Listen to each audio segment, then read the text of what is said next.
Temboro rek arek rek.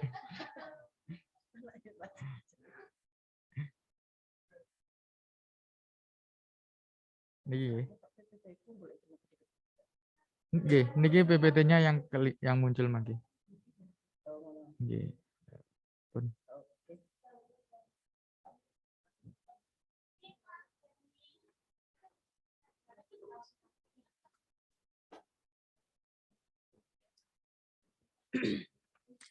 Assalamualaikum warahmatullahi wabarakatuh. Sebelum pembelajaran, kita mulai dengan doa dulu ya. Bismillahirrahmanirrahim. Subhanaka la ilma lana illa ma 'allamtana innaka antal alimul hakim. Wa tub 'alaina innaka antat tawwabur rahim. Sirli amri wahlul 'uqdatam min lisani yafqahu qawli. Raditu billahi robba wa bil islami dina wa bi muhammadin nabiyya wa rasulah. Rabbi zidni ilma warzuqni fahma waj'alni min ibadikas sholihin. Allahumma sholli ala nuril anwar wa sirril asrar wa tiryaqil aghyar wa miftahi babil yasar sayyidina Muhammadinil muhtar wa alihil aghfar wa ashabihil akhyar adada ni'amillahi wa fidoli. Bagaimana kabarnya anak-anak? Sehat semua? Allahu Akbar. Yang di rumah? Yang di rumah mana suaranya?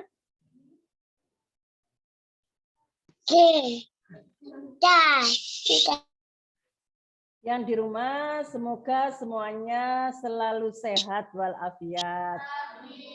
Tetap jaga kesehatan, tetap melaksanakan protokol kesehatan, cuci tangan dengan sabun dan air yang mengalir. Kemudian pakai masker, dan kalau tidak ada kepentingan yang mendesak, gak usah apa? Gak usah keluar rumah, cukup di rumah saja. Kalau apa? Jangan sampai budrek. Iya, caring.com ya. Caring itu boleh jam 9 sampai 12. Jadi kalau sampean caringnya jam 7 itu masih kurang ya. Kepagian, jadi mulainya jam 9. Atau yang sukanya pakai jaket, nah itu kalau siang jangan pakai jaket tapi dilepas. Ya Rijal ya? Oke? Oke. Oke ya, sekarang kita mulai bab yang pertama yaitu pertumbuhan dan perkembangan. Rijal nggak pakai seragam? Kenapa, Le? Rijalnya sama seragamnya saya pakai. Terus sama Nandi seragamnya? Tidak ada. Oke, kita lanjut ya, pertumbuhan dan perkembangan. Apakah yang dimaksud dengan pertumbuhan? Apakah yang dimaksud dengan perkembangan? Kalau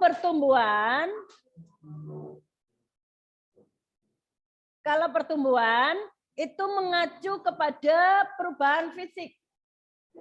Apa perubahan fisik? Apa perubahan fisik? Jadi fisiknya berubah. Bertambah tinggi, bertambah panjang, bertambah besar. Jadi pertambahan itu bukan kalau bertambah turun. Pertambahan itu ukuran dari kecil menjadi besar. Volume dari volume yang sedikit menjadi banyak. Tinggi dari pendek menjadi panjang. Kemudian massa. Masa itu bukan waktu ya, masa berat. Ya. Dan ini terjadi karena sel-sel dalam masa pertumbuhan, yaitu sel-sel dalam tubuh makhluk hidup bertambah banyak. Dari 1 sel menjadi 2 sel. Dari 2 sel menjadi 4, 4 menjadi 8, 8 menjadi 16, sampai banyak. Nah, karena sel-sel ini berkembang terus, tumbuh terus, sehingga jaringan-jaringan dan organ-organ dalam tubuh makhluk hidup ikut berubah menjadi semakin besar. Kalau jaringan, contohnya jaringan apa? Jaringan seluler. Itu kan yang buat Zoom, kalian butuh jaringan seluler.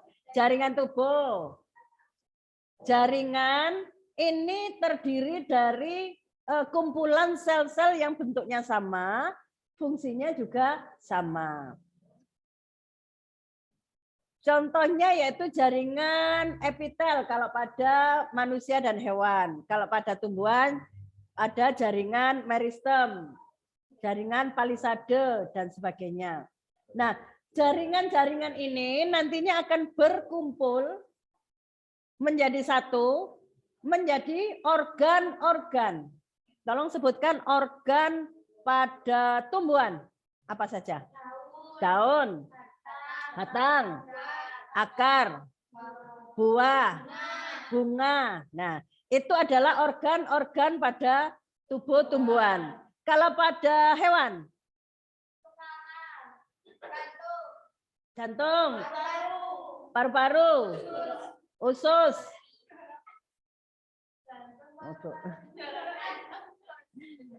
Jadi jantung, hati, lambung, ginjal itu adalah organ-organ di dalam tubuh baik itu hewan maupun manusia.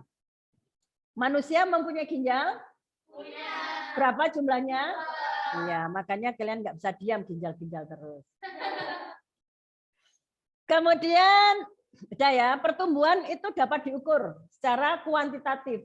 Seperti tadi ukuran. Volume tinggi bisa diukur menggunakan penggaris atau meteran. Dari 5 cm menjadi 10 cm, menjadi 15 cm, dan seterusnya. Kemudian berat bisa diukur menggunakan apa? Timbangan. Yaitu bisa, pertama itu berapa kilo ya? Bayi lahir misalnya 3 kilogram. Kemudian bertambah berat menjadi 3,5 kilogram sampai 5 kilogram, 7 kilogram, dan seterusnya. Itu adalah pertambahan. Dan sifat dari pertumbuhan ini adalah irreversibel. Apa irreversibel? Tidak bisa kembali lagi seperti semula. Kalau sudah besar ya kayak sedih nomane. Ya. Iya, kalau sampean Amanda sudah tingginya berapa? 150. Enggak bisa dikurangi menjadi 130, enggak bisa. Jadi enggak bisa kembali lagi seperti semula. Kalau mau kurus nanti kursus di saya. Tenang aja. Jadi sifatnya irreversibel, tidak bisa kembali lagi seperti semula. Oke. Lanjut. Sekarang perkembangan. Perkembangan adalah proses menuju ke kedewasaan. Dan ini tidak bisa diukur atau ditimbang. Berapa beratnya kedewasaan? Tidak tahu. Berapa sentimeter tingginya kedewasaan? Tidak bisa diukur, tidak tahu. Perkembangan hanya bisa diukur secara kualitatif. Kualitasnya saja. Contohnya, bayi yang baru lahir. Bayi tersebut hanya bisa menangis, lapar, menangis, pipis, menangis, haus, menangis. Nah, bayi tersebut memasuki usia 1 sampai 3 tahun, di situ banyak sekali perkembangan. Yang tadinya hanya menangis, hanya terlentang saja, bisa tengkurap, bisa merangkak, bisa terantanan, bisa berjalan, bisa ngoceh. Nah, itu adalah perkembangan bayi mulai dari usia 0 tahun sampai 3 tahun. Itu namanya perkembangan. Tetapi pada saat itu juga terjadi pertumbuhan. Yang tadinya baru lahir itu misalnya tingginya 50 cm ya. Kemudian tumbuh lagi menjadi 60. Tumbuh lagi sampai 100 cm atau 1 meter. Jadi selain ada perkembangan pada bayi juga ada pertumbuhan. Kemudian sekarang kita membahas tentang pertumbuhan dan perkembangan pada tumbuhan. Kalau pada tumbuhan itu ada perkecambahan, ada pertumbuhan primer dan ada pertumbuhan sekunder. Apa sih yang dimaksud dengan perkecambahan? Tahu? Tahu kecambah? Nah, tahu. Yang suka makan tahu campur itu pasti tahu perkecambahan. Nah, perkecambahan di sini ada 2 versi berdasarkan posisi katiledonnya. Ada versi epigeal, ada versi hipogeal. Nah, kalau kalian menanam biji, di sini contohnya kacang hijau. Kalian menemukan kacang hijau, sampai tanam di tanah atau di kapas yang diberi air. Nah, maka sampean akan tahu pertumbuhannya. Itu ditandai dengan terangkatnya katiledon ke atas permukaan tanah. Kacang hijau atau kacang kedelai, ini sama pertumbuhannya. Yang lain yaitu kacang kapri. Tahu ya kacang kapri? Tahu, karena pernah makan ya. Nah, kalau kacang kapri ini lain dengan kacang hijau. Kalau ditanam, maka ditandai dengan tertinggalnya katiledon di dalam tanah. Jadi masih di dalam tanah. Sebelum muncul daun. Biasanya muncul daun berapa jumlahnya?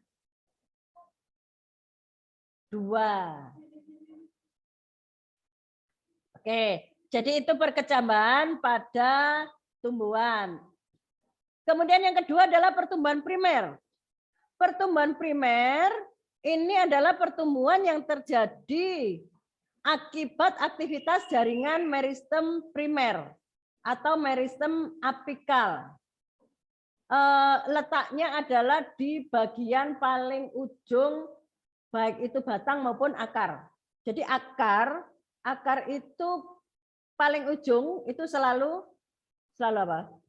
Selalu membelah sehingga bertambah panjang, bertambah panjang, bertambah panjang. Demikian juga batang. Ada 3 daerah pertumbuhan primer. Ada daerah pembelahan, ada daerah perpanjangan, dan ada daerah diferensiasi. Kalau daerah pembelahan, yaitu yang paling ujung, baik itu pada batang maupun pada akar, itu akan selalu membelah. Kemudian ada daerah perpanjangan, letaknya di belakang daerah pembelahan. Karena menjadi semakin panjang, semakin panjang. Dan daerah diferensiasi letaknya ada di belakang daerah perpanjangan. Yang dimaksud diferensiasi ini nanti akan membentuk organ-organ pada tumbuhan. Ada yang membentuk batang, ada yang membentuk daun, ada yang membentuk akar, dan sebagainya. Kemudian pertumbuhan sekunder. Ini disebabkan oleh adanya aktivitas jaringan meristem sekunder. Contohnya jaringan kambium.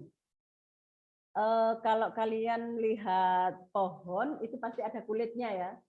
Nah, itu adalah jaringan kambium. Pada batang tumbuhan dikotil dan gimnosperme. Dikotil apa dikotil? Masih ingat?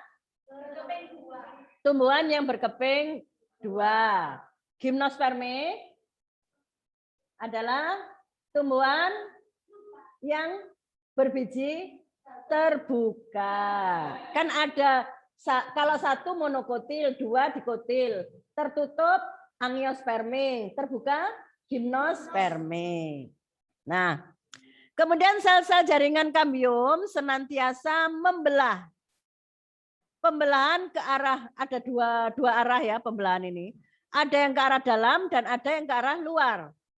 Kalau ke arah dalam akan menjadi apa? Membentuk apa? Membentuk silem atau kayu. Sedangkan ke arah luar membentuk floem atau kulit kayu. Bukan kulir ya, kulit. Itu jarinya agak keseleo.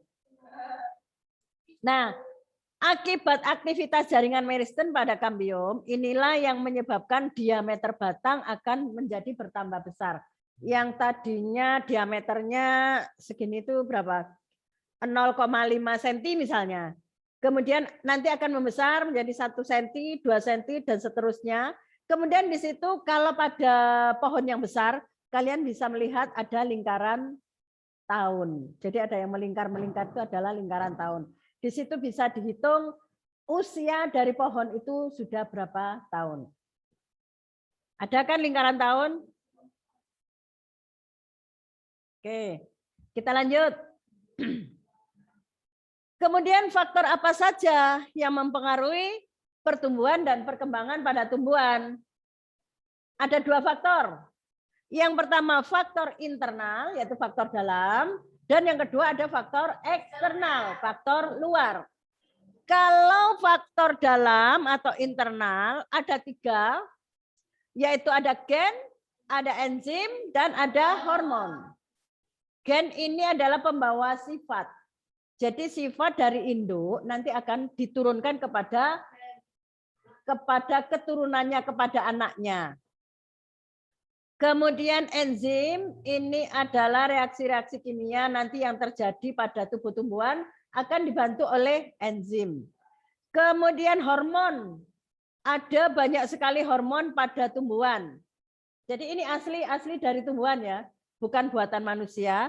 Manusia hanya meniru hormon yang sudah ada pada tumbuhan. Ada hormon auksin yang fungsinya yaitu mempercepat pertumbuhan. Nah, karena adanya hormon auksin inilah maka manusia membuat hormon auksin sintetik, yaitu buatan. Yang fungsinya merangsang pertumbuhan tumbuhan. Jadi misalnya ada petani mau menanam bawang merah. Kalau secara alami itu bisa tumbuh, tetapi agak lama. Jadi kalian ingat sifat manusia itu seperti apa? Sifatnya ingin cepat, ingin baik. Jadi keinginannya banyak sehingga menciptakan hormon auksin sintetik. Dengan bibit bawang merah, kemudian disemprot dengan hormon auksin ini, maka malam disemprot, besoknya akan tumbuh daun. Dan akarnya juga tumbuh. Jadi itu untuk mempercepat pertumbuhan. Selain ada hormon auksin, ada hormon sitokinin, asam absisat, giberelin, gas etilen, asam traumalin, hormon kalin. Untuk kalau kalin ini ada untuk daun, batang, dan akar. Kemudian asam traumalin ini untuk menyembuhkan luka pada tumbuhan. Kemudian untuk faktor eksternal itu ada nutrisi. Apa nutrisi? Nutrisi. Vitamin, makanan. Makanan yang dibutuhkan oleh tumbuhan. Jadi di dalam tanah itu ada unsur-unsur hara. Nah, unsur hara itu ada dua golongan.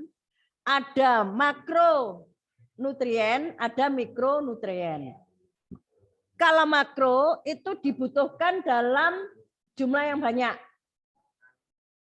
Kalau mikro dibutuhkan dalam jumlah yang sedikit. Itu nutrisi yang ada di dalam tanah, unsur hara. Kemudian yang kedua cahaya matahari. Cahaya matahari bagi tumbuhan gunanya untuk apa? Untuk fotosintesis, ya pinter. Apa fotosintesis? Arma Yuda, fotosintesis apa? Agna, fotosintesis? Pembentukan makanan oleh tumbuhan itu sendiri. Jadi yang bisa memasak makanannya sendiri itu hanya tumbuhan hijau. Sedangkan hewan dan manusia tidak bisa. Hewan dan manusia itu akan mengambil dari tumbuhan. Baik secara langsung maupun tidak langsung. Kemudian suhu, apa suhu? Suhu. Ada suhu tinggi, ada suhu rendah. Kalau pada saat suhu tinggi, maka penguapan pada daun akan meningkat. Tetapi pada saat suhu rendah, kalau suhu tinggi itu pada musim apa? Musim panas atau musim kemarau. Itu suhunya menjadi tinggi, sehingga tumbuhan akan mengadakan penguapan yang maksimal. Sehingga biasanya untuk mengurangi penguapan, maka tumbuhan itu akan menggugurkan daunnya. Sehingga penguapan lebih rendah. Kemudian lagi ada tanaman di daerah kering, padang pasir, contohnya apa? Kaktus. Kenapa kaktus itu kok daunnya tebal? Untuk menyimpan air dan mengurangi penguapan. Jadi Allah itu sudah sangat-sangat canggih ya. Hati-hati Hamean ya. Kemudian suhu rendah pada musim penghujan. Kalau di Indonesia enggak ada ya musim dingin, musim semi. Itu bediding namanya. Yang ada hanya musim kemarau dan penghujan. Itu ada 2 musim kalau di Indonesia. Kalau di Eropa ada 4 musim. Apa saja 4 musim? Semi, gugur, dingin, panas. Oke. Iya. Ya, itu cuaca. Kemudian faktor internal yang lain yaitu kadar air. Kadar air yang dibutuhkan baik itu untuk fotosintesis maupun untuk mengangkut zat-zat yang lainnya itu membutuhkan banyak kadar air. Kemudian tanah, ini tempat untuk tumbuhnya tanaman. pH, tahu pH apa pH? Derajat keasaman. Jadi mulai dari asam, netral, dan basa. Ada 14 rentangan. Yang paling tengah 7 itu netral, di bawah 7 adalah asam, di atas 7 basa. Basa bukan basah loh ya, basa. Basa. Ada asam, ada basa. Oke. Kalau basah, teles. Oke, pH pada tumbuhan ini berbeda-beda kebutuhan akan pH. Ada tumbuhan yang membutuhkan pH asam. Ada juga beberapa tumbuhan yang membutuhkan pH basa. Sampai di sini dulu ada pertanyaan mungkin. Kalau kalian mau menanyakan, silakan. Tidak ada pertanyaan? Agna ada? Arma Yuda? Rijal? Sing turu iku sapa iku? Mas? Kalau tidak ada, kita akhiri ya. Minggu depan kita akan bertemu kembali. Saya doakan kalian selalu sehat walafiat. Oke, kita akhiri. Subhanakallahumma wa bihamdika asyhadu an la ilaha illa anta astaghfiruka wa atubu ilaik. Rabbana taqabbal minna waqbalna bisirril Fatihah.